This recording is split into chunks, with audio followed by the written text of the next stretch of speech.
ஆண்டவர் இஸ்ரவேல் ஜனங்களை எகிப்திலிருந்து விடுதலையாக்குகிறார். விடுதலையாக்கி ஏனோ தானோ என்று சொல்லி அவர்களை விட்டு விடாமல் அவர்களுக்கு நடந்த ஒவ்வொரு சம்பவங்களையும் பதிவு செய்கிறதை நாங்கள் வேதாகமம் பூராகவும் நாங்கள் வாசிக்கிறோம்.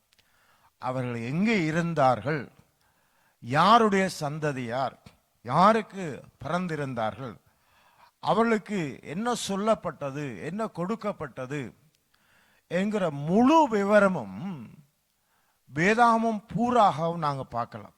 இந்த வேதத்தை தவிர சரித்திர புத்தகங்களிலும் யூதர்களை குறித்ததான வரலாறு அநேகம் இருக்கிறது. ஆனால் இந்த என்னாகம புத்தகத்தில் அவர்களை குறித்தான முழு விவரமும் பதிவு செய்யப்பட்டிருக்கிறது.